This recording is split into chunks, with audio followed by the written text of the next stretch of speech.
I bought this combination D-pin miner way back in October with my own money, spent over $1,000, I think, or somewhere around there. And this can mine 2 cryptocurrencies at once. And I got to get going because what I do is I let things sit around in boxes and I never get to them, and then they just don't make any money anymore. So we're going to start right away and we're going to get this unboxed. I don't know too much about Geodnet, which is one of the things that this can mine, but I got it because I like Wingbits, which gives you the ability to track airplanes across the sky. So we got really just some stickers and stuff in here. And then looks like some mounting brackets over here. So I got to figure that out. I did buy a mount for my house for the eave to put a big antenna mast on to get this and then the helium miners on. So looking like this is just the main antenna that will likely come off the top of it. And this has got to be the actual unit itself that can do both Geodnet and Wingbits. So this is looking cool. So I guess the antenna will probably mount to the top of that. And then looks like this will screw in the bottom. So I can mount this on a mast. So good. Now I'm concerned about power and internet and all of that. So let's see what we got in here. Looks like these are just some more mounts. And then I don't know. Oh, this is okay. This is Ethernet going in one side. Oh, this is like an extender for Ethernet or something, like a coupling. There's power for the US. What's this? Okay, so this looks like the combo cable that includes both power and Ethernet. Hopefully this is long enough. I think it'll be for where I'm planning to mount this. And here's the power adapter in there. So I think they actually, what do we got? What's left? Sticker? Yeah, sticker. I think they actually included everything that I might need to get this up and going. So I believe the only thing I got to do is get the mount on the house and then get a mast set up to then mount this to. I don't know if this is going to be a single day project, a multi-day project, but I know I got to start chipping away at it. I have no idea what this video is going to be like, and this is the start of it. Walking out of the mining garage, we'll come back to this in a second, but let me show you what I'm thinking here. So we're on the side of the garage, side of my house. Sorry, my shutter is missing. Storm took it, got to fix it. But up here, this is where I'm thinking I'm gonna mount the miner because clearance is really good, and I think I have pretty good access to Ethernet and power over here. There's no trees around. That one's pretty far away. I had all mine taken down. So I think I'm gonna get everything mounted up there, but let me show you what I bought and what I'm thinking here. So I bought this bracket that you can see there, and I'll show you how this is designed to work. So let's go take a look. So this is supposed to mount across the eave, which you can see right there, both with a bracket support on the bottom and the top. And then I gotta go buy a pole, a mast to sit in it that is gonna go up into the sky, maybe like, I don't know, 6, 8, 10 feet. Then the miner will mount over to that. Now I'm gonna probably just run the cables from it, power and Ethernet, maybe through that vent on the side of my house. Maybe I'll do conduit or something in the future because I'm a crazy person and I'm sure I'm gonna be doing a lot more of this kind of stuff. So there's the bracket. I gotta go get the mast for it. Now on the inside of the garage, well, I think this is the right place to go, is there's the attic space, and I actually have an outlet already up there temporarily that I can plug the miner right into. And then I have easy access to Ethernet switch right here. So I could probably just drop down Ethernet from through that vent and then just drop it down the ceiling and plug it in right there. So I think that is gonna be the setup and work really well. That's probably the easy part. The hard part is probably gonna be getting this mounted to my house. And this is just one of those moments. I don't know if you guys have these. This is one of those moments where I'm just like, what am I doing? You have this like, you pause. This happened to me when I was doing Ethereum mining, running like, hundreds of GPUs in my house. Sometimes you just stop and you go, what the heck am I doing? This is one of those moments, but here we go. There it is, mounted on the house. That was a ton of work. There's the brace that we just talked about. And I wound up getting from Home Depot this top rail for a fence. It seems to be recommended in a lot of antenna mount videos and just stuff that I found online because it's really sturdy, it's really thick in comparison to like EMT or something. But it feels too tall. My first impression is that it's too tall because there's not a lot under the brace in comparison to what is just free in the air So I wonder if it will bend with a strong breeze or something, kind of like at its leverage point right there. I don't know. Let me know what you think down in the comment section below. And I just ran the wire kind of messily into that vent, which is just very brittle. It's falling apart, needs to get replaced. And so that is just going into there, and then I got to get it connected over to Ethernet and powered now. Up in the attic of the garage, there's the vent that you see on the outside. You can probably see cables coming in right there. Not my favorite thing I ever did, but we'll make it work. And then I have this outlet up here. So I have the miner plugged into that. This is for the lighting circuit that I have to run in the ceiling of the garage when I finish it off, eventually, work in progress. So just temporary. And then I have Ethernet coming in there, going to that coupler they provide you. That is just going down to my network setup over in the garage here. Again, not my favorite thing ever, but just temporarily. There it is, going over there and down to the network switch. So let's go check out the miner. It's been like almost 4 days since I filmed the first part of that video. And in that time, I got the miner set up and going. It's just hard to film that because it's so much personal, identifiable information on there. But I learned a lot about the projects, about the setup, about the rewards, and we'll definitely take a look at some profitability. Let's start with Geodnet here. So this is my miner's graph that you can see over on the left-hand part of your screen. And what I want to focus on right now is that token reward rate, because that determines if you're getting paid in the Geode token, which is your revenue coming in. What happened after the first day is I dropped to make 0 for hours and hours and hours, and I couldn't figure out why. And what I think has happened, because it hasn't happened since, is the miner makes you set up Wi-Fi during the initial setup of it. I couldn't find a way to not set up Wi-Fi.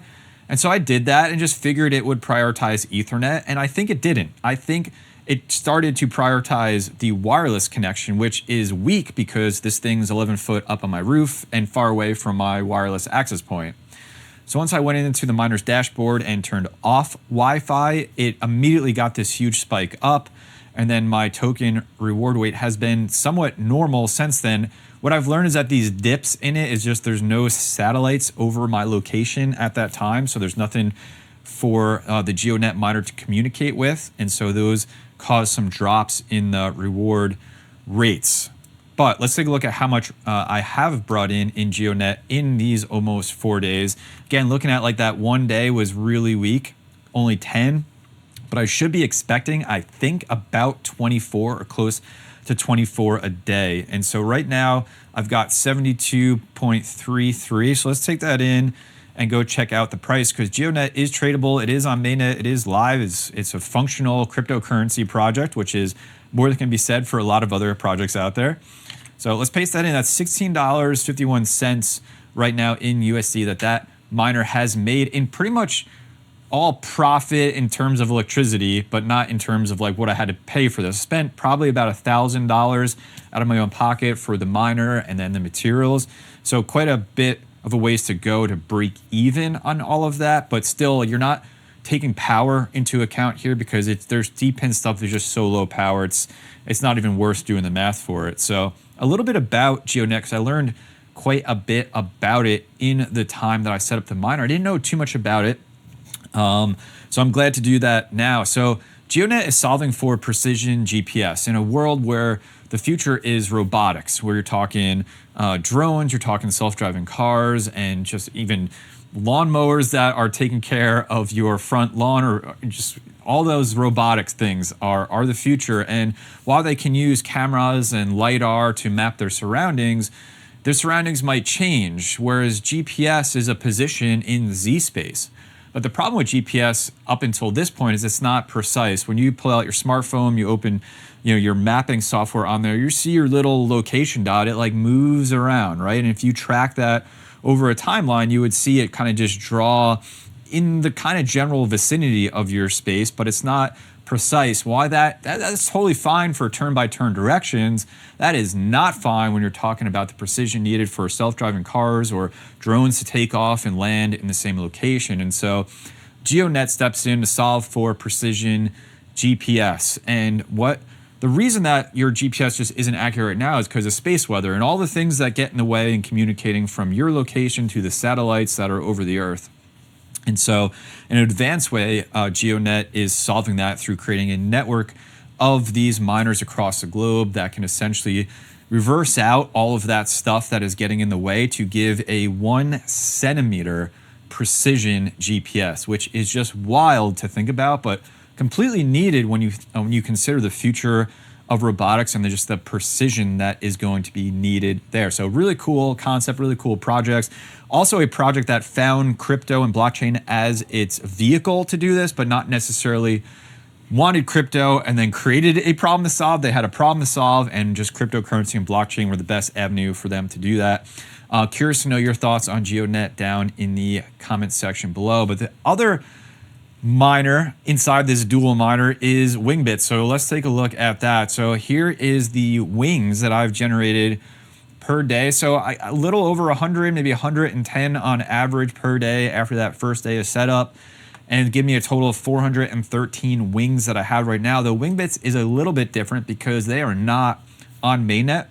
So this token is not live. It is not tradable. This is very much speculation, getting testnet rewards and just seeing what happens when this project goes to mainnet. So a little bit different. Geodnet's a little further along, but I think Wingbits is cool too. And that's actually the project that caught my attention and brought me into this whole Geodnet Wingbits dual miner, is because I think Wingbits has a really good use case too, because they're collecting flight data. So they're really just about data. They're just collecting data to then sell to aviation.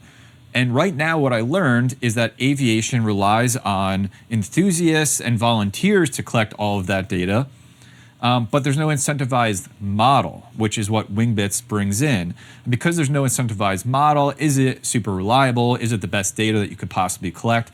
Probably not.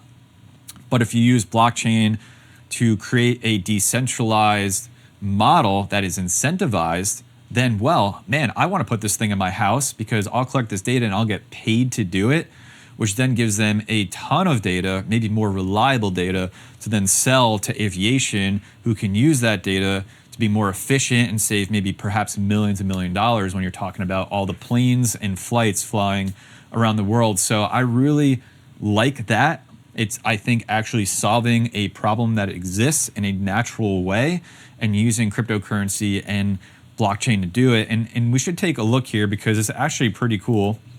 Let me pull up the map. Yeah, and just look at it. Here's like all the actual flights. These are planes moving around right now in the sky. There's a lot, and that is doing, your passenger planes. This is doing drones. This is doing helicopters. Just absolutely anything that is flying around in the sky. It's collecting all of that data through its just network of miners out there. So I think, another really cool project. I'm looking forward to mainnet and seeing what these tokens will be worth, and then where I can trade them. But that's it. That's Geodnet. That's Wingbits.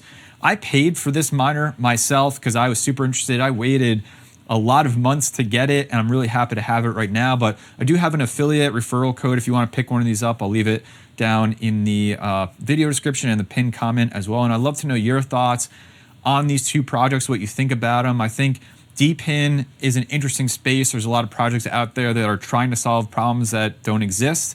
But then there maybe are projects like this that are trying to solve real problems in a natural way that can bring some utility and use cryptocurrency and blockchain in a great way. So I'm curious to know your thoughts on all of that. And if you want to go a little bit further in DePIN, if you have some helium miners maybe set up from that craze about 4 years ago, they can do a little bit more. I'll leave a video linked here on the screen to get crank going on them. And then especially the multi-mining, your helium miners may be able to do a lot more than you're doing with them right now. So check out that video. Otherwise, please take care of yourself and each other, and I'll see you in the next video.